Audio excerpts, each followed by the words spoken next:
Kia ora everyone, good afternoon. The Director-General will start today's stand-up by providing us with the most up-to-date information that we have on the cluster that we're dealing with. I'll follow with a short update on the ongoing rollout of the government's plan to trace and stamp out the emergence of COVID-19, and specifically what we're asking New Zealanders to do to help with the implementation of that plan to stop the virus's chain of transmission. Dr. Bloomfield. Thank you, Minister. Kia ora koutou katoa. Look, I do want to start today with a reminder of a comment I made yesterday. The problem is the virus, it is not people. People are the solution. We need to remember that the cause of this worldwide COVID-19 pandemic and the response in New Zealand and globally is this new virus. There is no blame or stigma attached to anyone having COVID-19, and we should treat each other as we would want to be treated, with dignity and respect. Furthermore, we've had reports of healthcare workers who are doing their best to particularly provide testing for people being verbally abused and even attacked. This is completely unacceptable, I'm sure you will agree. And please remember that all healthcare workers are doing their best to help not just you, but all New Zealanders. I know how hard they are working, both in Auckland and around the country, and I want to take a moment to sincerely thank them all. Moving on to the new cases. There are 12 new confirmed cases and one probable case to report in the community today, so that's 13 new cases in total. 2 of the 13 new cases are in Tokoroa. These 2 people tested positive after being followed up as close contacts from a family member who is one of the Auckland cases, so part of that Auckland cluster. As we have done to date, we will continue to put details of each of the new cases up on the Ministry of Health website. All of the 13 new cases, bar one, have already been linked to existing cases and to that cluster. For the 13th case, and that person is currently in hospital, the link is still under investigation. It is the most recent case we have been informed of, and work is underway on that one. Now, Waikato's DHB's Public Health Unit confirmed that the 2 COVID-positive people in Tokoroa are part of a household. They had contacts of 2 people from Auckland, and it's the same people who had also visited a rest home in Morrinsville on the same trip out of Auckland. The visit occurred while they were feeling well and before they were aware of any potential exposure or that they were infectious.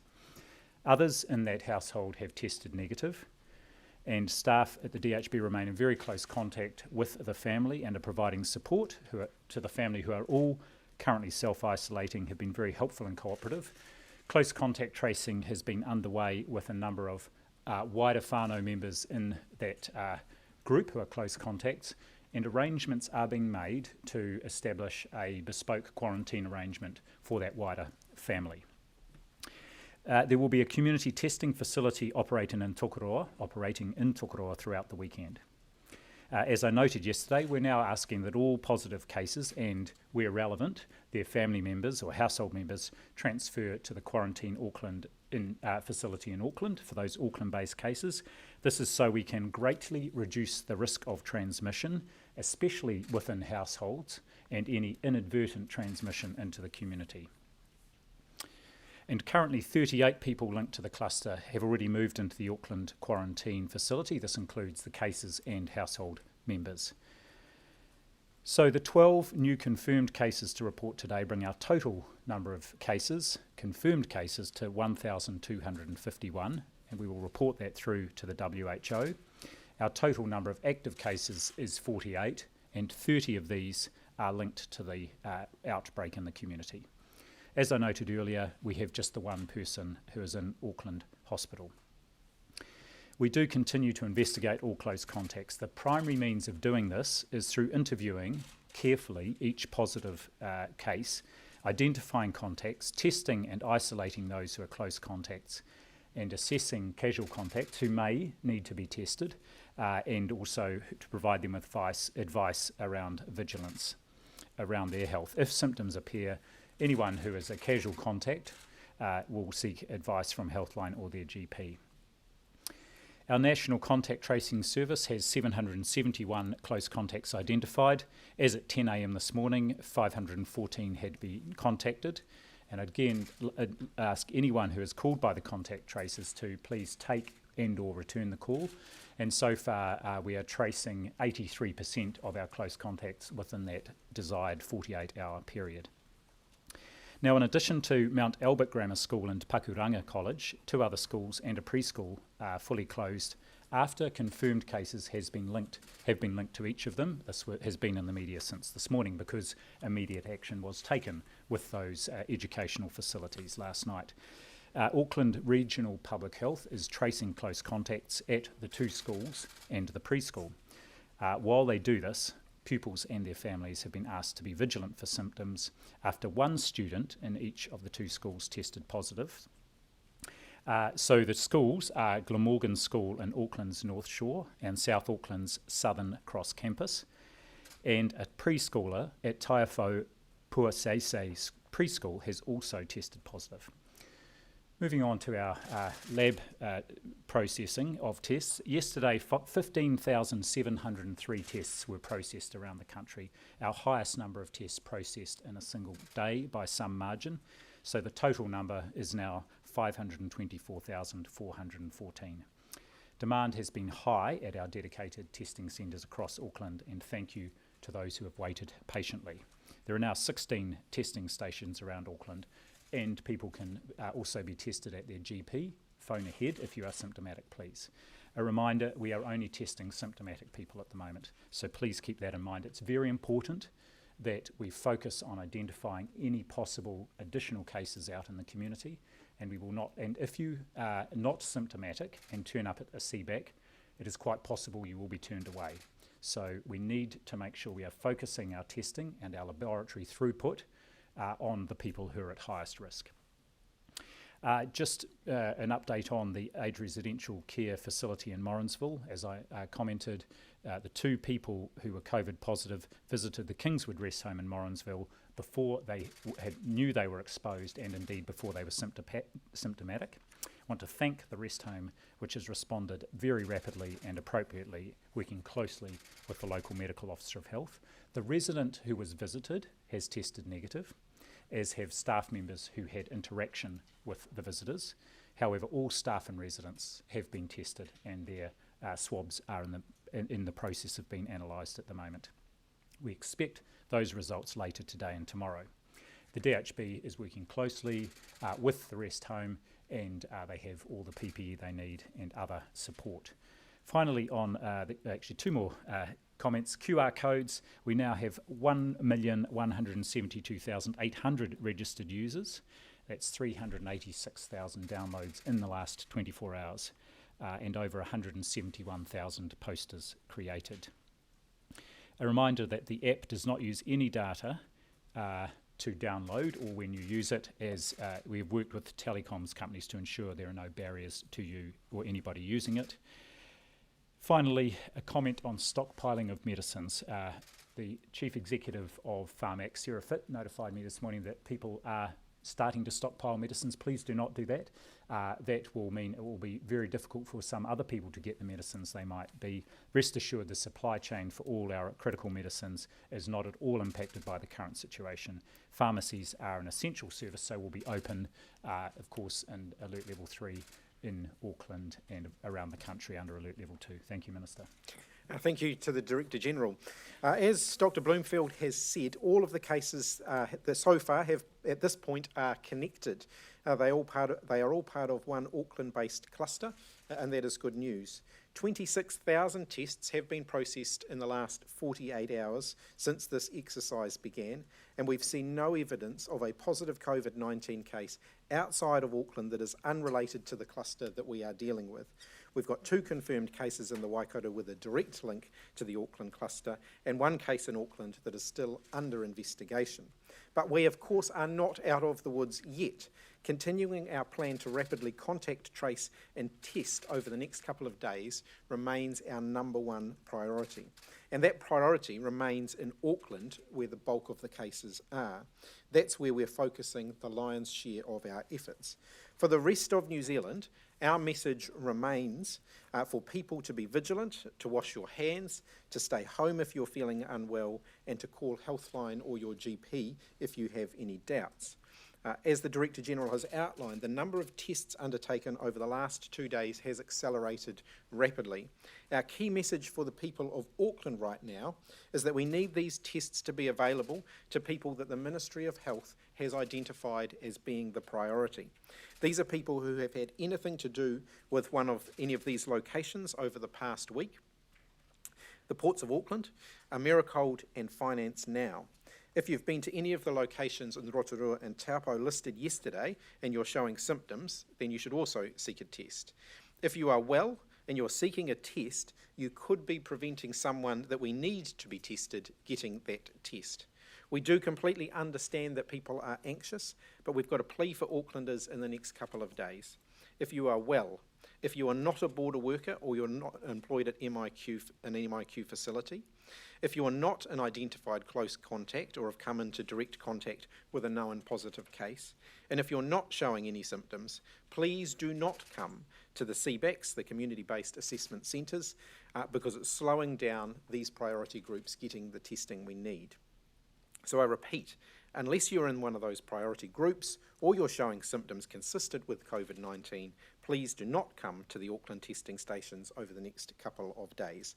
This will allow us to prioritise testing for people in those groups who we need to get a test and who we need to rule them out as potential cases because of their links. With regard to testing at the borders, over the last 2 days, that testing has ramped up at the borders, and as I've said, we have made this testing compulsory. At this point, we expect to have the majority of people-facing border workers tested by the end of today. Our priority for the testing of border workers are those working on the front lines and who are therefore more at risk of exposure to COVID-19.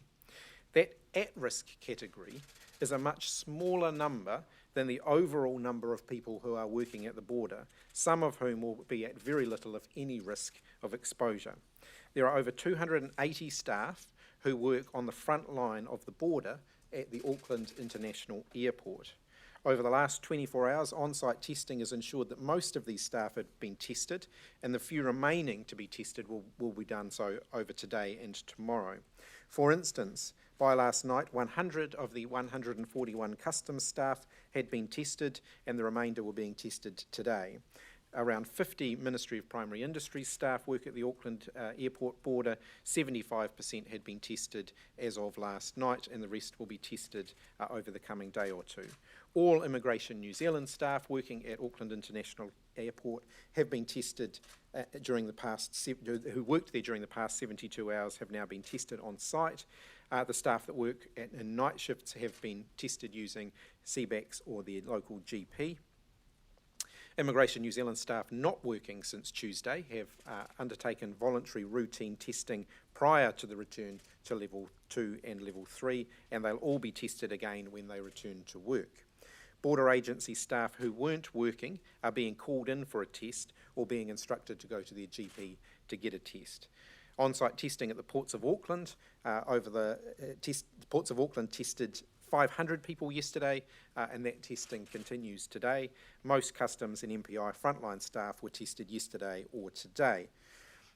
2,459 people who work in managed isolation or quarantine facilities.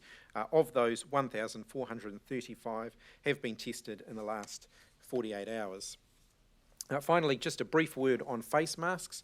We have had some concern about access to face masks. I can confirm now that 1.6 million face coverings were sent out at 4:30 a.m. this morning to 125 social sector groups in Auckland, including food banks, churches, iwi, aged care organisations, city missions, and other informal networks who are best situated to distribute those masks or those face coverings to those who are in need. And there's a further 1.4 million that will also be distributed using those routes. We're now happy to take Given these two cases in Tokoroa now, is a regional shift to Level 3 in Waikato inevitable and also possibly the Bay of Plenty? And if that's the case, why not do that now rather than wait until 5:30 tonight? No, because the advice that we've got at the moment is that the risk there remains low because both of the cases concerned can be clearly linked They're recently acquired, clearly linked to that Auckland-based cluster. We got in and we got them early, but the Director General, of course, is the one providing that advice, so I'll ask him if he wants to add to that. Yes, just to pick up on what you've said there, Minister. So those cases are clearly linked to the Auckland setting. This is where this outbreak is located. That's the origin of it. And we don't have any evidence of any other cases other than the two in Tokoroa. And again, the idea there is, as we do, rapidly isolate, contact trace, and in this case, we're setting up that quarantine arrangement for that actually the wider whānau who may have been exposed as close Ruling contacts. out advising the government to move to a regional level 3 lockdown in the Waikato or the Bay of Plenty. The government will get that advice today, and I don't want to preempt either the advice or their decision. I'll let Tova do one more follow-up. Yep. Yeah, those border numbers, the border testing numbers, sound impressive today, but that just goes to show, doesn't it, how woeful those testing numbers were before. So why, and you kept insisting that you were testing them, so why did you mislead the public about the border testing? No, I think one of the things that I've tried to do there today is give you a bit of a sense of who the front-facing staff are at the border, because there's obviously several thousand people that work across the border, throughout the country. Not all of them are in an at-risk category. Some of them won't come into contact with any risk at all. So what we've done today is make it very clear who the at-risk group are. If you look at the testing numbers over the last couple of weeks, we have had a good proportion of those being tested prior. Where I think there is, we've been boring into, in the last few days, is just how many of these people really should be prioritised for testing, and that's where our focus has been. So what you could have done and what you didn't do, and why on earth didn't you make testing compulsory at the border before? Look, compulsory testing is quite a big lever to pull. It is one that I think the government exercises a great deal of caution when making it compulsory for someone to undergo a medical procedure. With those new cases, what should we read into that in terms of how widespread it is? Were you pleased about those numbers in inverted commas? Well, I'm never pleased to see another case. What I'm pleased, though, is that we are identifying any additional cases and remembering these are people who were close contacts who would have been isolated immediately, tested very quickly. So what we have seen and what we will expect to see is because this is a cluster and we've seen this earlier in the year, the numbers will grow out, and what we will be looking to do is see that the additional numbers are stabilising over the next few days. But again, pointing out what we're wanting to do is find all these cases. That's why we're going so hard on very wide testing around any new cases. Given the fact that to get a proper picture of where we're at with it, this was meant to be sort of 3 days to get a stock take of where we're at. Yes, and I think we're getting an increasingly good picture, and we will have even more information by this afternoon when Cabinet meets to make its decision. So the picture, I think, is a very good one. There is some heroic work happening out there. Over 15,000 tests processed in 24 hours. Every one of those, of course, is a swab that's been taken, processed through the night by laboratories. So this is exactly the sort of pace that we had geared up for, that we could undertake when this situation arose. What about the index case, Dr. Bloomfield? Are we any closer to that? It's still a piece in the puzzle we are trying to fill, but we are, we're looking still at the human-to-human transmission and going back along that chain. We're also thoroughly investigating the sort of chain through the Americold setting that from the border right through to that cool store, and we're getting actually some help from our police colleagues to sort of treat that as an end-to-end scene examination. Okay. Just on the number of tests that have gone through, I think you said it was 15,000 in 24 hours and then 26,000 in the last 48 hours. Are you confident enough that we have enough stockpiled in terms of COVID tests, given this influx of testing that the ministry's been doing? Yes, the advice that I've had gives me comfort that we do. Again, I'll ask the Director General if he wants to add to that. But the advice that I've had is that when this exercise started, we had at least 280,000 test kits available, and obviously we bring more testing supplies in progressively. But again, yes, we have got a good supply chain here, and what the labs are doing now, of course, is because the tests we are most interested in are the Auckland region ones, so we're starting to use the capacity outside of Auckland to prioritise processing those ones. And in addition, there is some pooled sampling happening where there's a low risk of there being a positive result, a number of samples can be tested at once, and if they're all negative, then another bunch can be done. So test kits are taken from, for example, Wellington up to Auckland because there's lower use here, but higher use up in Wellington? It's more the processing. So once the samples are taken, so there are swabs aplenty around the country. Once the samples are taken, we can shift them down to the Waikato or Wellington to be processed, so that they get done quickly. Dr. Bloomfield, the case that is in a hospital, how concerned are you that you haven't linked that back to the cluster, and what hospital is that person in? Yes, so at Auckland City Hospital, which I mentioned earlier on, so it's an Auckland-based case.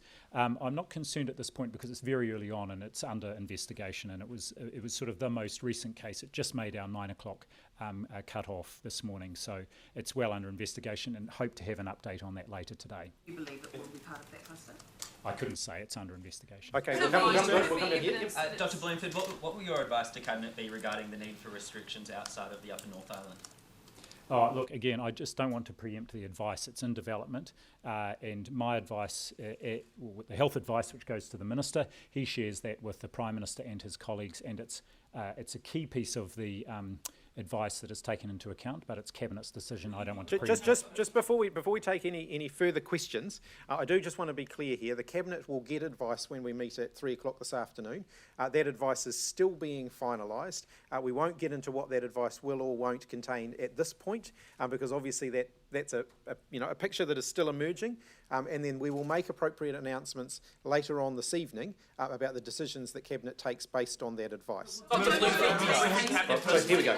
Have unions pushed back at all on testing at the border with regard to the people they represent who staff the border? No, the conversations we've had with the unions have been incredibly constructive. They are keen to see their staff being tested or their members being tested. And the feedback we've had from the unions is that the members themselves are keen to be tested. At no point in managing the border have unions at all suggested that their staff do not want to be tested? No concerns have been raised with me by the unions, and no concerns from the unions have been relayed to me by others who they may have raised them with. To clarify two things. One is that the workers at the border and MIQ facilities haven't been regularly tested up until this round where they all have to be tested, firstly. And secondly, can you clarify whether there is any positive test in Wellington? We've been told that someone connected to the Waikato workplace has tested positive. So in regard to the last question, I can say that that's certainly not come through. As I mentioned before, all of the positive test results that we've had are the ones that we have just gone through, and that's the most up-to-date information that we have on that. There were rumours circulating around Wellington yesterday about positive tests. I spent a bit of time chasing those down and can confirm that they were incorrect. Well, this is one of the challenges that we have across the country at the moment. People are at a heightened level of anxiety. That's understandable. There is one source of truth, though, when it comes to these things, and that's the announcements we make here. And one of the reasons that we are not drip-feeding information out, we are doing it in a consolidated and coordinated way, is because we don't want to spend our time, chasing down and reconciling information. We'll do that properly, and then when we make the announcements, we'll make sure that the information is all verifiable and fact-based. The first question was whether the MIQ and border workers have been regularly. I'll ask Dr. Bloomfield to address that. Yes, so we discussed this yesterday. So that program of regular testing was getting underway, the focus being on the higher priority setting, which was our quarantine facilities. And I mean, the issue's been raised about voluntary or compulsory testing. The reason we are now issuing, or the Minister's actually issuing an order, is because we are in an outbreak situation, and therefore it's more appropriate to, and it backs up what was previously voluntary testing. And as the Minister's pointed out, under this situation, we're seeing good support and cooperation from those workforces. And with that order, is that for compulsory testing now for this cluster investigation, or is it for ongoing regular testing? The order, that is for those who are working at the border. And you made that order during, you could have avoided this outbreak? Is it just a one-off order though, or will it set precedent that? Well, they need to be regularly tested. Look, I mean, I'll release that order as soon as I've signed the final version of it, and so I haven't done that yet, but I will release it as soon as I have. These workers are being tested despite the fact the order hasn't actually been signed. That's correct. But we've had no one declining a test. I've just I'll let you finish that, You right? Yes. haven't mentioned aviation security. Have they been tested? Yes. Right. Minister, I've just seen a post from a ramen shop in Wellington saying that they've been informed a member of the public who's been diagnosed with COVID-19 dined at the ramen shop on the 5th of August. Is that correct? Do you have any information about that? It's a No. COVID case. No. No. And like I say, we are not going to continue to comment on every speculation on social media because there is a lot of false information on social media. This is from the restaurant itself. Yeah, and like I said, I spent quite a bit of time running down, allegations yesterday around, positive cases in Wellington, and none of them were true. So we have got a very consolidated process in place so that when we do, make announcements here, that information is all correct and accurate. To Winston Peters, who's saying that he's been informed that a quarantine breach is responsible for this. Look, that's a question that you can address to him. He was also very clear in that interview that he did not get that information from an official source. So he can comment on that if he wishes to. Is that helpful though? He's the Minister of Foreign Affairs, he's speaking to international media. Is that helpful? That's a question that you should address to him. You as Health Minister, is that helpful? What I can say is that when the Director General, the Prime Minister or I, or any other minister stands here to give you this report, what we are saying is all verified and fact-checked, and we will not put out any information from this podium or from these announcements that is not completely accurate. He sat in his office, and was talking to the international media about that. So what is your response to Look, and that? he also said that information had not come from an official source. So those are really questions that you should address to Mr. Peters. The patient that's in hospital, can you tell us a little bit more about the male, female, age and condition? Not at this point, but I will have an update, I hope, later today. I don't have any further information to share on that at the moment. And is that person included in the cluster of 30? Because I just want to reconcile those numbers. There was 17 yesterday, 13 today, including this one person who hasn't been identified as part of the cluster. So how do you get to 30? So it's one of our, confirmed cases, and we're in the process of establishing the link. So it's under investigations. Included that person in the 30? Correct. Yes. There's no data at this stage, though. Dr. Bloomfield, Te Uruta, the Māori health expert pandemic group, is against Māori COVID cases being forced into quarantine facilities. What's your response to that? Look, I know many of the members of that group, and actually what I can say is that the final directive that I've signed and sent out to Medical Officers of Health is not saying that people have to be sent to the jet park in Auckland. It is saying that they have to be in a suitable quarantine arrangement that the Medical Officer of Health is happy with. And I mentioned earlier on about the Tokoroa family, and we've been actually working with the DHB and the local iwi to establish an arrangement that is agreed with the family. And again, pointing out, the idea here is to protect that transmission of the virus within the household. That's where most of the infections happen, as well as any inadvertent transmission onto the family, and to provide that support. And the quarantine facilities are set up to do that. And that's the purpose of it. So I think it's a point well made, and there is absolutely flexibility for the Medical Officers of Health. All right, we'll come over here. Dr. Bloomfield, we've had reports of no checks in place at Auckland Domestic Airport, both flying in and out. Can you outline what sort of border security there is for people coming in and out of Auckland flying? That's not my area. What we do know, of course, is that people can only come into Auckland if it is their usual place of residence, and likewise people can only leave Auckland if they're going to their usual home. And my understanding is the airlines have been doing a good job in checking that thoroughly. Yes.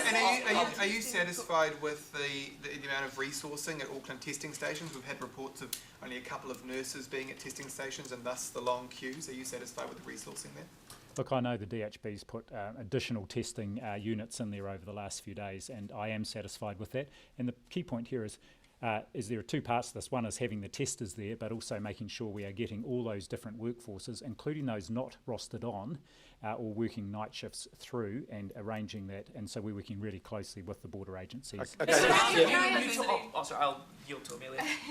Can I ask about the church service in Mangere East on Sunday with the 300 people who are being urged to be tested? So what's the situation with that? Yes, those people have been followed up as part of the contact tracing, and as has been reported in the media, they have been asked to go and be tested as part of the precautions around that. Are you worried that will be a super spreader event, or could be?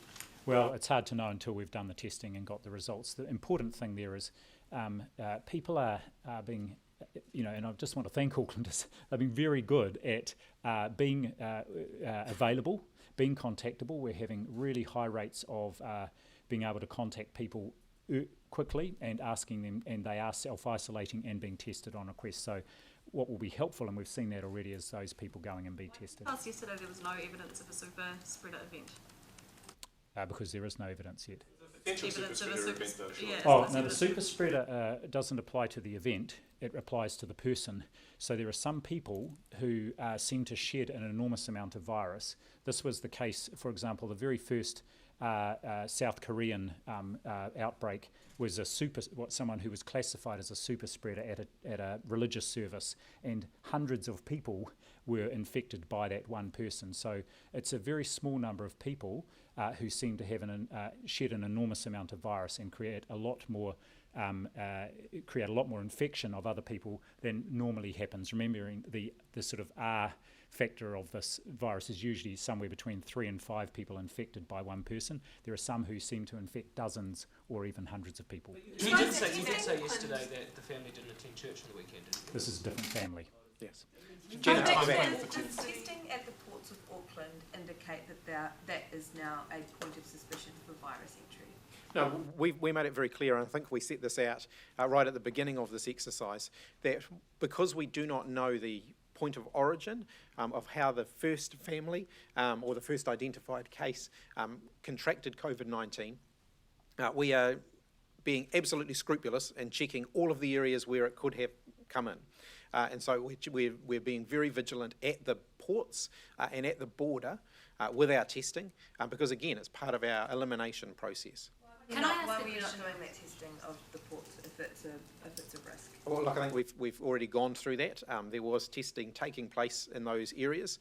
We've now made that mandatory, and it's covering everybody. Were the ports though a little bit of a blind spot before, would you say? Look, we have been working on that. I mean, there are a whole lot of quite complex issues to work through with the port. There are a lot of people that move around the port on a daily basis. And again, there'll be those who are more at risk than others. There have also been issues to work through around, the crew who are loading and unloading but aren't actually coming into New Zealand, which is obviously an area where there is risk. So we've been working through all of those things very carefully. And testing is part of the answer there, but it's not the only thing. The best thing that we can do, of course, is to stop any transmission, the risk of any transmission of the virus in the first place, which is what we've been very much focused on at the ports. You mentioned I'll come back to Jess. You mentioned the number of people facing or at risk at the border. What's the total number that you're looking at? Look, like I said, I've got that information for the airport. We're still working through getting that information for the port because, like I said, there's a lot of people that will cross through the port in any given day. So I'm just going back to my notes where I found the ones for the airport. They are 280 staff who are working at the front line who are deemed to be more at risk. So these are people who are likely to come into contact with people who are coming off planes. I mean, Dr. Bloomfield, you talked a bit about the port yesterday. Is that because of the food being moved to the cold store? Is that becoming a place of suspicion at this point? Well, I think there are two aspects to this. One, the minister's talked about our focus on the ports, and remember we've had in place for more than a month a maritime border order that has actually prevented people from coming off ships. So that's been the most important thing, with physical distancing of crew who need to come off to unload, physical distancing from any port side worker. So that's been the mainstay, and that's been in place for well over a month. We have been rolling out testing at the 17 ports around the country, and Auckland was one of those. And the testing over this next few days is because Auckland is clearly where this outbreak is. So we want to test border staff at both the maritime and air border, but also, yes, as part of our investigation, just to follow that chain of the Americold goods that might have come in through the port and being transported to that Mount Wellington depots. So that's a further sort of scene and end-to-end scene investigation. We'll come back to Any increase in, Is that related, Thomas? well, just have you noticed any increase in testing times in the latest surge of testing? Processing times for return? Yes, definitely. I mean, the labs are processing huge numbers, record numbers. There are still many thousands of swabs that are in the process, and they are working, many of them are working 24/7. And it's important that we are able to process those that are the highest priority, which at the moment, of course, are the Auckland-based ones, and those of people who are close contacts, and those do go to the front of the queue. Just a question on the sequencing. So it shows, the Auckland cluster shows that it's strains similar to the UK from March. Does that mean that it's been here in New Zealand undetected since then?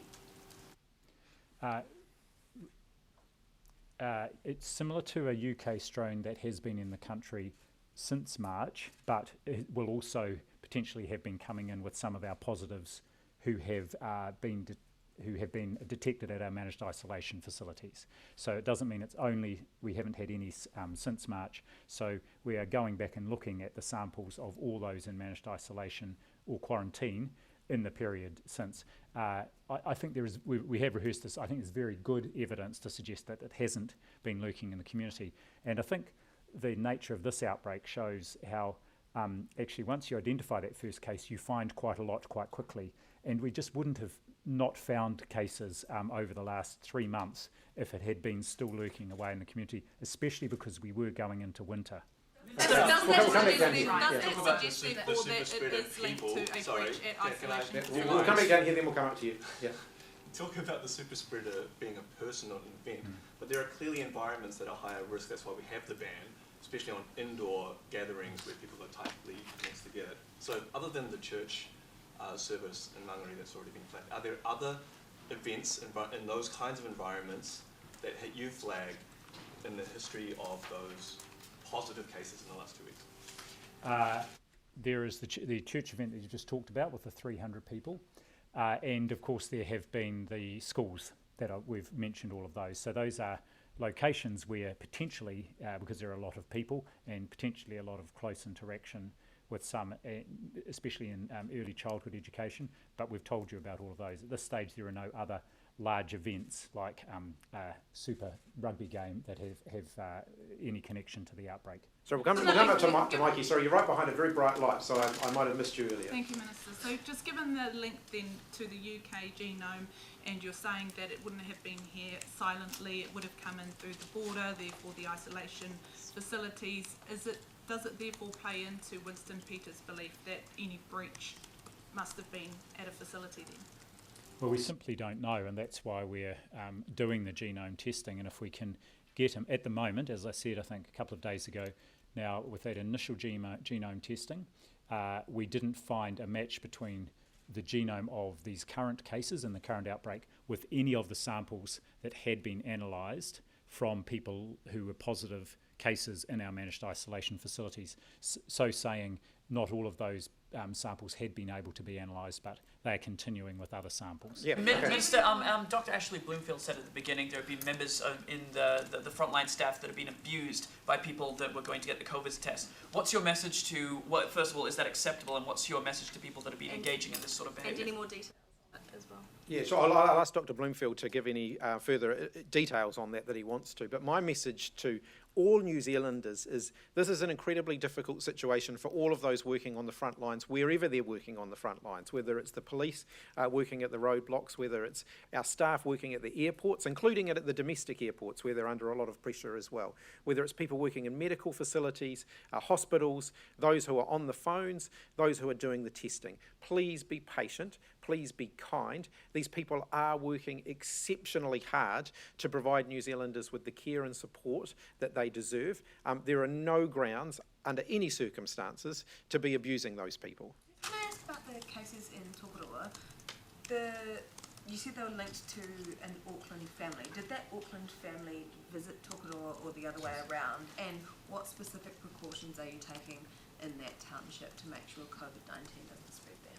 Yes, so two of our cases that were confirmed yesterday they were probable cases already. One of them being an Americold worker had done the trip to Morrinsville, visited the aged residential care facility, and then to Tokoroa, and they had stayed the night there. So it's linked to a visit from 2 confirmed cases, or at least one of the confirmed cases in Auckland. And the measures that have been taken was that immediate, the public health unit did that immediate interview with the new cases to find out who close contacts were. It's a wider whānau, probably somewhere between 20 and 30 people, all self-isolated, all now tested, and also a quarantine arrangement being made available for them. On from Jason's question, sorry, Jenna. Are you able to give us any more details about those healthcare workers who were attacked? Where and how many? And No, I don't, and I'm not sure it's helpful to do that. But what I can say, and this was something I used to find inexplicable when I was formerly a chief executive at a district health board, that unfortunately some people are verbally and physically verbally and physically abuse or attack staff, and it's both inexplicable, but it's completely unacceptable. I recognise people's frustrations, anxiety and concerns, and I just encourage everybody to look after not only yourself and your whānau, but particularly our healthcare workers. I can tell you this, they are working flat out and many of them are very tired. Okay, we'll have the last couple of questions, but you will get another shot at this in a couple of hours. So, Can you please give more details about the... yeah, here we go. We haven't had a question over here, so... So with the genome sequencing, have you found any link, or are you looking at a link at possible other ways of the virus passing on, for example, cold storage or freight, and what's the progress with that?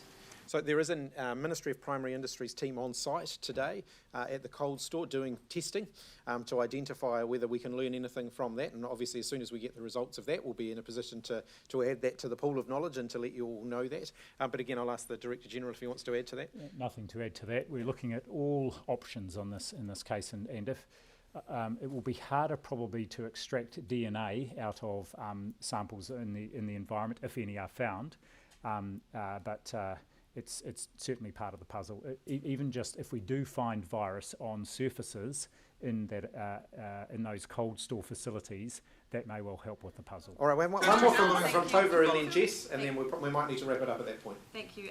My colleague's done the maths on your border testing numbers, and based on that and the wrapped up testing, 41% of isolation hotel staff still haven't been tested as of today. Are you totally happy with the rate of testing at the border, or could it have been done better? No, the testing rates in the last sort of 48 hours or so are around 58.3% of those working in MIQ have been tested. So that's 1,435 out of 2,459. There'll be, and obviously there will have been more done since then. That's just in the last 48 hours. So some of those will be repeat tests. Some of those people will have been tested previously as well. Are you completely happy with the number of tests done at the border, or could it have been done better? Look, I would have liked to have seen more tests earlier. Yes, it would be fair to say that. Could I ask about Pakuranga College? When were they advised about this, and can you give us some more details about that? Sorry, I haven't got the school-by-school breakdown of when each school was notified. We're happy to release that information, though, so we can get that. What page this is the first they're hearing about it? Yeah, they said they didn't know. No, they should have been notified, so I'll double check that. The Ministry of Education and the Ministry of Health are working very, very closely together in Auckland. I know that the regional director for the Ministry of Education is actually in the control nerve centre, if you like, in Auckland, so that as these things come to light, the Ministry of Education can do their bit in liaison with schools. But I'm certainly happy to get that information of when each school was first informed and how they were informed. Acceptable that they didn't know. Well, look, I'd need to just go back and check that. I don't have that information right in front of me. Pakuranga College? Sorry, I'll let the Director General answer that. That's what I have in my notes, but we'll go back and check. I can remember from at least a day ago seeing Pakuranga College appear, and so I'm just going by the notes. But we'll Knew a day ago, and they're only finding out about it now. Just to reiterate the point I made yesterday, that we update at 1 o'clock every day, but as soon as we find something out, we act immediately, and that is why sometimes, especially with schools, we will find out what action has been taken well before our 1 o'clock, and the community will be notified much more quickly, immediately. Yeah, look, like I said, I'm very happy to get you the list of all of the cases that relate to schools, when the schools were notified, by whom, and when that happened. But we trust you when you say you're acting before you tell us about it. But if Pakuranga College is only finding out about it now, and you knew Yeah, look, yesterday that Like I suggested said, no action is I haven't had a chance to look into that, so give us a chance to look into that, and I will definitely come back to you on that one. Very last question. If somebody's been physically attacked, a healthcare worker, is somebody going to be facing charges for that? I couldn't say. And just following up on what I asked earlier about this person in the hospital, why are they being included in the cluster if there's no known connection with that cluster? So they're included in our confirmed cases, and at this stage we're in the process of establishing the connection, and I'll update later on. If we haven't been able to establish that connection and it's under investigation, I will let you know that as well. Okay, thanks everybody.